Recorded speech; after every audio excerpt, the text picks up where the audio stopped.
Bapak, Ibu, dan Saudara yang kasih, dari awal perikop tadi kita mendengar, pada waktu itu pergilah Yesus ke bukit untuk berdoa, dan semalam-malaman ia berdoa kepada Allah. Dari ayat ini kita bisa menarik satu kesimpulan. Ada doa yang dilakukan oleh Yesus. Bahwa Yesus ternyata sungguh-sungguh rajin berdoa kepada Bapanya. Bapak, Ibu, dan saudara kasih, dalam kehidupan ini kalau kita perhatikan ada doa yang pura-pura, tapi ada doa yang sungguh-sungguh otentik. Doa yang otentik adalah doa itu membebaskan diri seseorang dari naluri kekerasan. Orang yang sungguh-sungguh berdoa, dia pasti akan terhindar dan juga menghindari diri dari kekerasan. Doa yang otentik adalah hati dan pikiran yang diarahkan kepada Allah, sehingga Allah dapat kembali merawat hati manusia itu sendiri. Doa itu bagaikan menabur benih cinta dan kebaikan di sebuah taman yang pada suatu saat akan menghasilkan suatu keindahan. Sebaliknya, kalau kita menaburkan benih kebencian, kita akan menuai padang gurun yang gersang, sekaligus juga kekeringan yang luar biasa. Bapak, Ibu, dan saudara kasih, dari perikop Injil pada hari ini, bahwa bukan hanya kita yang perlu berdoa, bahkan Yesus pun berdoa. Setelah pelayanannya, Yesus selalu menyingkir, mencari tempat yang sunyi dan berdoa kepada Bapanya. Doa adalah sumber kekuatan bagi Yesus. Doa merupakan suatu momen di mana ia berhenti dari segala kegiatannya untuk berjumpa secara khusus dan intim dengan Bapanya. Yesus membangun suatu relasi yang begitu erat dan dekat dengan Bapanya. Kita pun sama.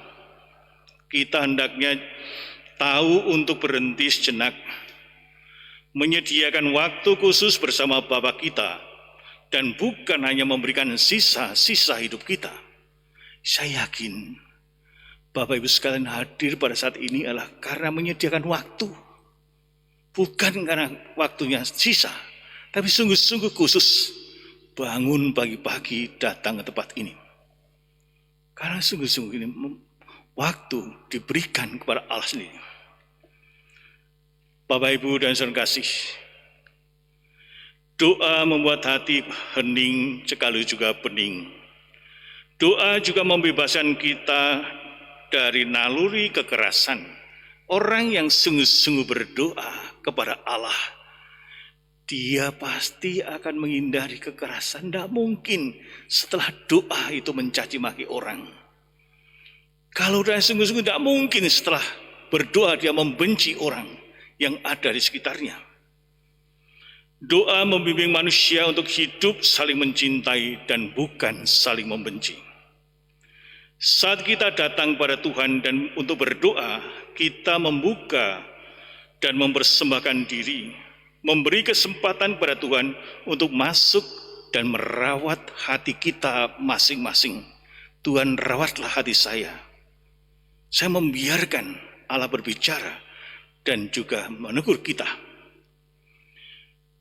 Doa akan membarut hati yang terluka, menyiram hati yang telah meranggas, membebaskan hati yang terpenjara oleh dosa itu sendiri, melembutkan hati yang mengeras karena ditumbuhi akar kepahitan, akar kekecewaan, akar kegagalan, bahkan juga menghidupkan kembali hati yang telah mati.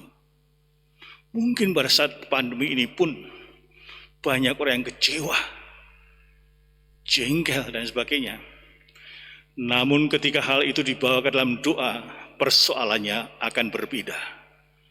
Mungkin kita akan bisa menerima inilah realita hidup yang tidak bisa kita tolak, yang harus kita terima secara bersama-sama pula. Bapak, Ibu, dan saudara kasih, seperti halnya Yesus, kita hendaknya menyingkir setelah melakukan aktivitas duniawi kita dan mencari Bapa. Itu bisa kita lakukan di dalam kamar, sendirian, atau juga bersama keluarga, atau juga bersama-sama di dalam perayaan Ekaristi seperti ini. Kita mau bersama-sama berjumpa dengan Allah. Namun baiklah kita sadari bahwa doa bukan melulu berisi kata-kata indah dan permohonan. Terkadang kita cukup diam, tanpa suara, dengan mata tertutup, namun hati kita terarah, tertuju pada Allah. Sehingga doa bukannya kata-kata, apalagi dengan gerakan-gerakan yang luar biasa. Tidak. Kadang-kadang kita hanya diam, merasakan kehadiran Allah, merasakan gerakan-gerakan roh dalam diri kita. Bapak, Ibu, dan saudara kasih, dalam kehidupan sehari-hari ada saat untuk berdoa pribadi, ada saat untuk doa bersama-sama. Kita adalah bagian dari umat Allah. Gereja merupakan kumpulan umat Allah. Tanpa umat Allah, gereja hanyalah bangunan yang kosong. Tambah sekali ketika kemarin PPKM itu sendiri, gereja kosong. Pastor misa sendirian. Tidak ada umat, itu sangat terasa. Karena gereja adalah sebenarnya tempat di mana kita berjumpa satu sama lain, membangun suatu persaudaraan. Untuk itu kita juga harus ingat untuk berkumpul bersama dan berdoa bersama di gereja pada waktu Ekaristi. Saya berharap bahwa umat Katolik nanti tidak lupa setelah bertahun-tahun, setelah 2 tahun itu streaming, akhirnya lupa gerejanya itu jalan di mana dan sebagainya. Alapan itu nggak tahu, bahkan lupa, tidak mau ke gereja. Kita dipanggil bersama-sama untuk bersatu seperti ini. Kita dipanggil melakukan ibadat bersama, karena dalam kebersamaan ini kita membangun suatu kebersamaan, tapi juga membangun persaudaraan, persahabatan satu sama lain. Bapak, Ibu, dan saudara kasih, doa muncul dari keyakinan bahwa hidup bukanlah sesuatu yang mengejutkan kita, tetapi sebuah misteri yang sangat menakjubkan. Itu kalau kita berdoa sungguh-sungguh, bangun pagi, kita buka mata, berdoa, takjub, kok masih hidup? Bukan mengejutkan, tapi menakjubkan bahwa Allah masih memberi kesempatan kita hidup. Doa mengilhami orang-orang membuat sebuah puisi, juga musik atau syukur, pujian, bahkan juga ratapan dan permohonan. Kita tahu bahwa doa berarti kita masuk dalam kesunyian, seperti yang dilakukan Yesus tadi, dia pergi ke tempat yang sunyi.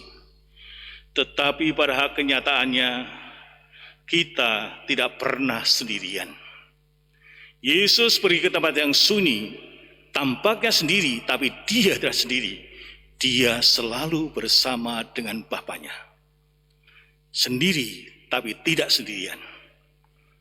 Allah ada bersama-sama orang-orang yang berdoa.